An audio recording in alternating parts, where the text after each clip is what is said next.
Anak buah kaget, skenario palsu Verdi Sambo terbongkar dari rekaman CCTV. Kemudian saksi Cuk Putranto bersama Arif Rahman Haripin secara bersama-sama menonton rekaman CCTV.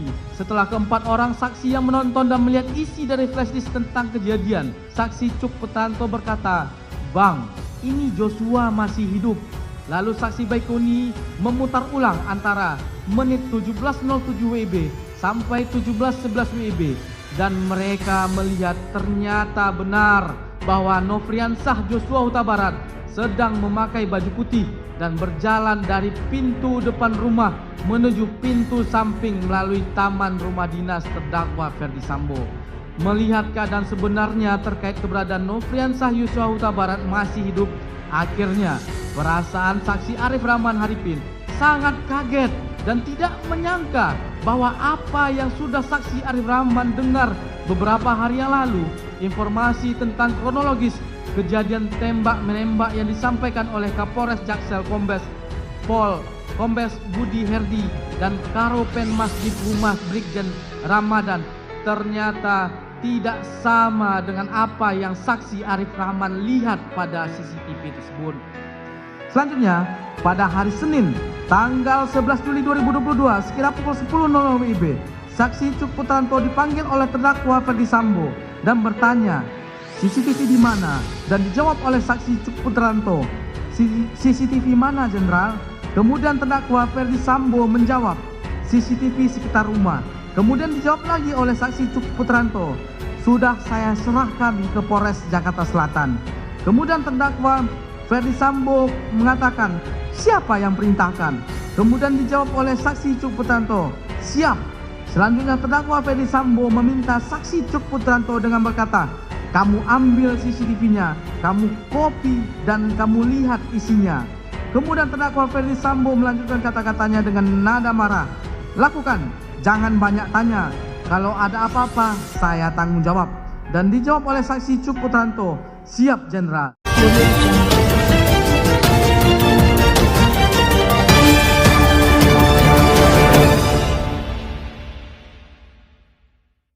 Jaksa Penuntut Umum atau JPU mengatakan terdakwa Verdi Sambo sangat gelisah akibat perbuatannya merencanakan pembunuhan Brigadir Yosua Huta Barat alias Brigadir J pada 8 Juli 2022 di rumah dinasnya Jalan Duren 3, Jakarta. Sambo pun langsung memanggil bawahannya yang ada di divisi Propam Polri bernama Cuk Putranto. Dia memanggil Cuk untuk membereskan CCTV di sekitar tempat kejadian perkara atau TKP.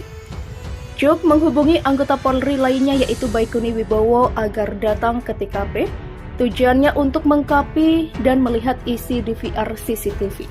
Kata JPU saat membacakan surat dakwaan di Pengadilan Negeri Jakarta Selatan pada Senin, 17 Oktober 2022.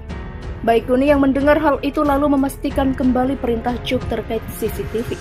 Namun, Cuk tidak menjawab dan hanya menegaskan agar rekannya tidak banyak bertanya. "Kemarin saya sudah dimarahi Verdi Sambo, saya takut dimarahi lagi," kata Cuk kepada Baikuni dalam dakwaan Verdi Sambo. Baikuni pun menuruti perintah rekannya. Usai melakukan hal itu, Baikuni bersama Cuk dan dua rekan lainnya yakni Arif Rahman dan Ridwan Soplanit secara bersama melihat isi dari CCTV yang sudah di-copy. Hasil unduhan Baikuni Wibowo diputar dengan menggunakan laptop miliknya, jelas JPU. Baikuni lalu menjelaskan dalam rekaman CCTV, itu Yosua masih hidup dalam waktu yang sebelumnya Brigadir J itu disebut sudah meregang nyawa. "Bang, ini Joshua masih hidup menit 17.07 sampai 17.11 waktu Indonesia Barat," ujar Baikuni pada saat itu. JPU menyatakan 4 orang yang melihat rekaman itu mengaku kaget dengan kejadian sebenarnya. Mereka tidak menyangka bahwa kronologi yang sebelumnya mereka ketahui dari Kapolres Kombes Budi Herdi dan Karopenmas Humas Polri Brigjen Ramadan ternyata tidak sama dengan CCTV yang dilihatnya. Tidak ada penyesalan. Terdakwa Verdi Sambo terlihat sangat yakin dan tidak ada penyesalan dalam dirinya usai menghabisi nyawa Brigadir J alias Nofriansah Yosua Huta Barat dalam sebuah rencana pembunuhan di rumah dinas Komplek Perumahan Polri Duren 3, Jakarta Selatan, Senin 17 Oktober 2022. Tidak ada rasa penyesalan itu tergambar sebagaimana dalam surat dakwaan yang dibacakan jaksa penuntut umum atas terdakwa Ferdy Sambo ketika sidang di Pengadilan Negeri Jakarta Selatan, Senin 17 Oktober. Ini harga diri percuma jabatan dan pangkat bintang 2 kalau harkat dan martabat serta kehormatan keluarga hancur karena kelakuan Yosua, korban Nofriansyah Yosua Huta Barat. Mohon rekan-rekan untuk masalah ini diproses apa adanya sesuai peristiwa di tempat kejadian perkara atau TKP, kata JPU seraya tirukan ucapan Sambo. Ucapan itu disampaikan mantan Kadif Propam kepada Barada E alias Richard Eliezer, Kuat Ma'ruf dan Bribka RR alias Ricky Rizal yang telah menunggu di lantai 3 ruang pemeriksaan Provos Mabes Polri. Melimpahkan kesalahan ke Brigadir J, pertemuan terhadap mereka dilakukan Sambo usai dirinya bertemu dengan Karopaminal Hendra Kurniawan lalu Karup Provos Beni Ali serta disusul Kasat Reskrim Polres Jakarta Selatan Ridwan R. Soplani. Melakukan tindakan tidak terpuji dengan menyebarkan cerita skenario yang telah dirancang sedemikian rupa hanya demi membela diri dan justru melimpahkan segala kesalahan kepada korban Nofriansyah Yosua Huta Barat yang dituduh melakukan sesuatu di Magelang, padahal belum diketahui secara pasti kebenarannya, demikian ucapnya. Dengan perintah untuk menutupi kejadian yang sebenarnya, Ferdy Sambo pun memerintahkan untuk semua pihak tidak berbicara soal kejadian yang di Magelang dan menekankan agar kasus pembunuhan seperti apa yang telah direncanakan. Lalu terdakwa Ferdy Sambo juga menyampaikan keterangan saksi dan barang bukti diamankan. Tidak hanya itu saja, terdakwa Ferdy Sambo juga berpesan untuk peristiwa di Magelang tidak usah dipertanyakan. Kita sepakati kita berangkat mulai dari peristiwa di rumah dinas Duren 3 nomor 46 saja. Terakhir, terdakwa Ferdy Sambo mengatakan baiknya untuk penanganan tindak lanjutnya di Paminal saja. Demikian bebernya.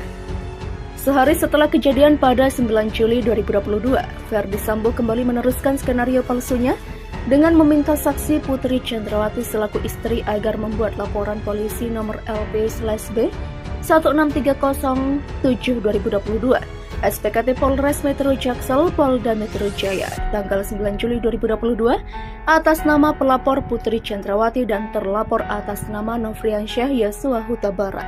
Saat itu saksi Putri Chandrawati langsung memberikan keterangan yang dituangkan secara tertulis sebagai pelapor atau korban dengan keterangan peristiwa pelecehan di Duren 3 nomor 46 yang dilakukan oleh terlapor Nofriansyah Yosua Huta Barat kepada saksi Putri Chandrawati, padahal diketahuinya keterangan tersebut merupakan keterangan yang tidak benar, demikian sebutnya.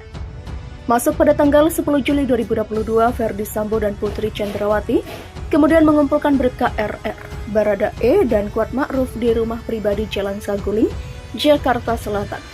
Mereka disodorkan amplop warna putih yang berisikan mata uang asing atau dolar kepada Bribka RR dan Kuat Ma'ruf dengan nilainya masing-masing setara dengan 500 juta rupiah. Sedangkan saksi Barada E dengan nilai setara 1 miliar rupiah dan amplop yang berisikan uang tersebut diambil kembali oleh Ferdy Sambo.